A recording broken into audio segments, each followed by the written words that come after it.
Hi friends, welcome to Lakshmi కథల హరివిల్లు. మనం ఇప్పుడు ఒక చిన్న కథ చెప్పుకుందామండి. సుతిమెత్తని మొట్టికాయలు. కుందనగిరి గ్రామంలో ఒకప్పుడు సిద్ధరాముడు అనే యువకుడు ఉండేవాడు. వాడు 6 ఏళ్ల వయసులో ఉండగా అంతుచిక్కని జబ్బు చేసి వాడి తల్లి మరణించింది. ఆ బెంగతో మంచం పట్టిన వాడి తండ్రి 6 నెలలు తిరిగేసరికల్లా కాలం చేశాడు. అప్పటి నుండి వాడి బాగోగులు వాడి మేనత్త సూరమ్మ, ఆమె భర్త శంకరయ్య చూసుకునేవారు. సిద్ధరాముడు కాస్త అమాయకుడు, కానీ మంచివాడు. కష్టించి పనిచేసేవాడు. వాడికి భయం అన్నదే తెలియదు. వాడి తల్లిదండ్రులు చనిపోయినప్పటి నుండి సిద్ధరాముణ్ణి, వాడి ఆస్తిపాతుల్ని దగ్గరుండి చూసుకునేందుకు సూరమ్మత్త, శంకరయ్య మామలు వాళ్ళ ఊరు వదిలి కుందనగిరికి వచ్చేశారు. మొదట్లో సూరమ్మత్త సిద్ధరాముణ్ణి బాగానే చూసుకునేది. సూరమ్మత్తకు సంతానం కలగలేదు. దాంతో క్రమంగా సిద్ధరాముడి మీద తెలియకుండానే ఈర్ష్యాద్వేషాలు పెంచుకుంది. ఇరుగు పొరుగు అమ్మలక్కల, నీకెటూ పిల్లల్లేరు కదా సూరమ్మ, సిద్ధరాముణ్ణే నీ కొడుకనుకో అనడం. దాంతో సూరమ్మకు కడుపు మంట పెరిగిపోయేది. దాంతో ఎవరూ చూడనప్పుడు సిద్ధరాముడి నెత్తిమీద మొట్టికాయలు వేసేది. ఆ వంక ఈ వంక పెట్టి తెగ తిట్టేది. భార్యను సంతృప్తి పరచడానికి శంకరయ్య కూడా సిద్ధరాముణ్ణి ఈసడించుకుని తిడుతూ ఉండేవాడు. సిద్ధరాముడికి మాత్రం అత్తమామలంటే ఇష్టమో గౌరవమో. తల్లిదండ్రులు లేని తనని చిన్నప్పటి నుంచి వాళ్లే కనుక పెంచి పెద్ద చేయకపోయి ఉంటే తాను ఏమైపోయి ఉండేవాడో అనుకునేవాడు. వాళ్ళ మెప్పు కోసం ఇంటి పని, పెరటి తోట పని, పొలం పని చెప్పకముందే చేసేవాడు. అయితే రాను రాను సూరమ్మ గయ్యాళితనం పెరిగిపోసాగింది. సిద్ధరాముడి నెత్తిమీద మొట్టడం సూరమ్మత్తకి, తిట్టడం శంకరయ్య మామకి అలవాటైపోయింది. దాంతో ఒకరోజు ఇదంతా తలుచుకుని సిద్ధరాముడికి చాలా బాధ కలిగింది. పొలం నుంచి ఇంటికి రాబుద్ది కాలేదు. అడవి దారి పట్టి అలా నడుచుకుపోయాడు. సాయంకాలం అయ్యేసరికి ఓ సెలయేరు వద్దకు చేరాడు. నీటిలో కాళ్ళు చేతులు కడుక్కుని దాహం తీర్చుకున్నాడు. ఒడ్డునే ఉన్న చింత చెట్టు కింద జారగిల పడ్డాడు. తన స్థితి తలుచుకుని కళ్ళనీళ్లు పెట్టుకున్నాడు. ఇంతలో చెట్టుపై నుండి భీకర శబ్దం వినిపించింది. వాడి చుట్టూ గులకరాళ్ల వర్షం కురిసింది. 1-2 రాళ్ళు వాడి మీద కూడా పడ్డాయి. శంకరమ్మామ కూడా డబ్బాలో గులకరాళ్లు వేసి గలగలలాడించినట్లుగా తనను తిడుతూ ఉంటాడు అనుకున్నాడు సిద్ధరాముడు.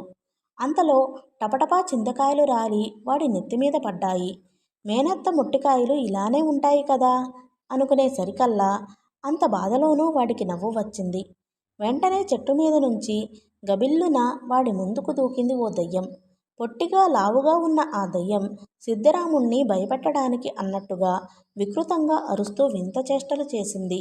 మన వాడికి అసలే భయం లేదు. దాని వింత చేష్టలు, వికృతపు కూతలు చూసి ఫకాల్న నవ్వాడు. అంతసేపు వాడిని భయపెట్టడానికి చిందులు తొక్కిన దెయ్యం ఆయాసంతో రొప్పుతూ, ఒరే అబ్బి, నీకు భయం వేయటం లేదు అంది. ఎందుకు భయం అన్నాడు సిద్ధరాముడు. నీ చుట్టూ రాళ్ల వర్షం కురిపించాను, నెత్తిమీద చింతకాయలు కురిపించాను అంది దయ్యం గుడ్లురుముతూ. మా శంకరమ్మామ తిట్లవాన నీ రాళ్లవాన కంటే పెద్దది. ఇక నా నెత్తిమీద నువ్వు రాల్చిన చింతకాయలు మా సూరమ్మత్త మొట్టికాయలతో పోలిస్తే సుతారంగా ఉన్నాయి. వీటికే భయపడిపోతానా అన్నాడు. లావుపాటి పొట్టి దెయ్యం వాడి పక్కకు జరిగి, ఒరే అబ్బి, బ్రతికుండగా అందరికీ భయపడుతూ బ్రతికాను. చచ్చి దెయ్యాన్నై అందరినీ భయపెడుతూ సంతోషిస్తున్నాను. నాకు తారసిల్లిన వారందరిలో నా చేష్టలకు భయపడి పుంజీలు తెంచుకు పారిపోయేవారు. నీ ధైర్యం చూసి ముచ్చటగా ఉందిరా అబ్బి, నీ కథేంటో చెప్పు అంది. సిద్ధరాముడు తన కథంతా దానికి చెప్పుకున్నాడు. లావుపాటి పొట్టి దయ్యం, ఒరే అబ్బాయి, నేను నీతో పాటు మీ ఇంటికి వస్తాను. సూరమ్మత్త, శంకరయ్య మామలకు బుద్ధి చెబుదాం. అయితే నేను నీకు తప్ప ఎవరికీ కనబడను. అక్కడ సందర్భాన్ని బట్టి నేను ఏం చేస్తే నీకు మేలవుతుందో నాకు చెప్పు. నేనెవరికీ కనబడను కనుక ప్రత్యక్షంగా నాతో చెప్పినట్లుగా కాకుండా నేనేం చెయ్యాలో అన్యాపదేశంగా చెప్పు అంది. సిద్ధరాముడు సరే అన్నాడు. ఇద్దరూ కలిసి ఇల్లు చేరారు. సూరమ్మత్త సిద్ధరాముణ్ణి చూడగానే కోపంతో చిందులు తొక్కింది. శంకరయ్య మామ, పొద్దున్నుంచి ఇంటికి రాకుండా ఎక్కడికి ఊరేగావు? అచ్చోసిన ఆంబోతులా ఊరి మీద పడి తిరగకపోతే పనీపాట చక్కా పెట్టవచ్చు కదా, బుద్ధిలేని గాడిదా అంటూ తిట్లు లంకించుకున్నారు. శంకరయ్య మామ తిట్లు ఆపగానే, అమ్మయ్య, రాళ్లవాన కురిసినట్లుగా ఉంది మామయ్య అన్నాడు సిద్ధరాముడు. లావుపాటి పొట్టిదెయ్యానికి తనేం చెయ్యాలో అర్థమైపోయింది. అరచేతి మందాన ఇల్లంతా రాళ్లవాన కురిపించింది. సూరమ్మత్త శంకరయ్య మామ నోరెళ్ల పెట్టారు. సిద్ధరాముడు నవ్వుతూ, ఓ నాయనో, ఈ రాళ్లన్నీ ఊడ్చిపారేయడానికి సూరమ్మత్త చేతిలో చీపుళ్ళెన్ని విరగాలో అన్నాడు. దిగ్భ్రాంతి చెందిన సూరమ్మ చీపురు చేతిలోకి తీసుకుని ఊడ్చబోయింది. అంతే, చీపురు కాస్త విరిగి కూర్చుంది. మరొక చీపురు తీసుకుంటే అదీ అంతే. భార్యాభర్తలిద్దరూ మాన్పడిపోయారు. సిద్ధరాముడు, బెదిరిపోకత్తా, ఎలా వచ్చిన రాళ్ళు అలాగే పోతాయిలే అన్నాడు. వాడి ఉద్దేశం అర్థమైన దెయ్యం రాళ్లన్నిటినీ మాయం చేసేసింది. అయోమయంలో పడిన సూరమ్మత్తతో సిద్ధరాముడు, అత్తా, ఆకలేస్తోంది, అన్నం పెట్టవు అన్నాడు. సూరమ్మత్త తలాడించి వంటింట్లోకి దారి తీసింది. కాళ్ళు చేతులు కడుక్కుని వచ్చి సిద్ధరాముడు వంటింట్లో పీట వాల్చుకుని కూర్చున్నాడు. అన్నం కూర వడ్డించిన కంచాన్ని వాడి ముందు పెట్టి అలవాటుగా వాడి నెత్తిమీద ఒక మొట్టికాయ వేసింది సూరమ్మ. సిద్ధరాముడు, అత్తా, ఈ రోజేమీ నీ మొట్టికాయ గట్టిగా కాక సుతిమెత్తంగా ఉంది. నీ మెడలోనూ చేతులకి ఉన్న నూలుదారపు దండలంత మెత్తగా ఉంది అన్నాడు. కంగారుగా సూరమ్మ చేతులు చూసుకుంది. చేతులకి బంగారు గాజులకు బదులు నూలుదారపు దండలున్నాయి. మెడతడిమి చూసుకుంటే చంద్రహారంతో సహా బంగారు నగలన్నీ నూలు దండలైపోయాయి. సూరమ్మకు స్పృహతప్పి పడిపోయింది. ఈ మాయంతా చేసిన లావుపాటి పొట్టి దెయ్యం నిశ్శబ్దంగా నవ్వసాగింది.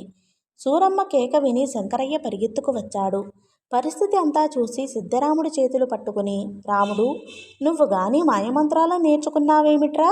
బాబ్బాబు, మీ అత్తని మామూలు మనిషిని చెయ్యరా? మాకు బుద్ధి వచ్చింది, నిన్ను ప్రేమగా చూసుకుంటాము అన్నాడు. దానికి సిద్ధరాముడు, అత్తకి అత్త నగలకి ఏమీ కాదులే మామయ్య అన్నాడు. నూలు నగలు మళ్లీ బంగారం నగలుగా మారిపోయాయి. సూరమ్మ లేచి కూర్చుని బిత్తర చూపులు చూడసాగింది. శంకరయ్య కూడా సిద్ధరాముణ్ణి బెదురుగా చూస్తున్నాడు. సిద్ధరాముడు, మరేం లేదు మామా, నేను పొలం గట్టు మీద కూర్చుని ఉండగా ఒక దెయ్యం కనిపించింది. నా కథంతా విని మీరిద్దరూ చెరుపు చేస్తే మీకు చెరుపవుతుంది అని వరం ఇచ్చింది అని అన్నాడు. దయ్యం అనే సరికల్లా శంకరయ్య గజగజ వణుకుతూ, నాయనా, ఇంకెప్పుడూ నిన్ను తిట్టం కొట్టం అన్నాడు. సూరమ్మ మెల్లిగా కూడ తీసుకుంటూ, మరి మేమిద్దరము నీకు మంచి చేస్తే మాకు మంచి జరగాలనే వరాన్ని అడగకూడదు ఆ దెయ్యాన్ని అంది గొణుగుతున్నట్లుగా. సిద్ధరాముడు, నేను అదే అడిగానత్తా. దానికి ఆ దెయ్యం, నేను దెయ్యాన్ని, దెయ్యాలు చెడ్డవరాలే ఇస్తాయి, మంచి వరాలు కావాలంటే దేవుణ్ణి అడగాల్సిందే అంది అన్నాడు. దానికి సూరమ్మత్త, శంకరయ్య మామ, ఆ దెయ్యం గోల మనకెందుకు లేరా, మనం మంచిగా ఉందాం అన్నారు. సిద్ధరాముడు నవ్వుతూ తలూపాడు. ఎవరూ చూడకుండా లావుపాటి పొట్టి దెయ్యానికి కృతజ్ఞతలు చెప్పాడు. వాడి దగ్గర సెలవు పుచ్చుకుంటూ దెయ్యం, సిద్ధరాముడు, నువ్వు అమాయకుడివి కాదు, మంచివాడివి, ధైర్యస్తుడివి, పైగా తెలివిగలవాడివి. మీ అత్తకి నువ్వేసిన మొట్టికాయలు శుతిమెత్తనివి అనేసి చక్కాపోయింది. ఆనాటి నుండి సూరమ్మ, శంకరయ్యలు సిద్ధరాముణ్ణి కన్న కొడుకులా చూసుకున్నారు. మంచి పిల్లను చూసి పెళ్లి చేశారు.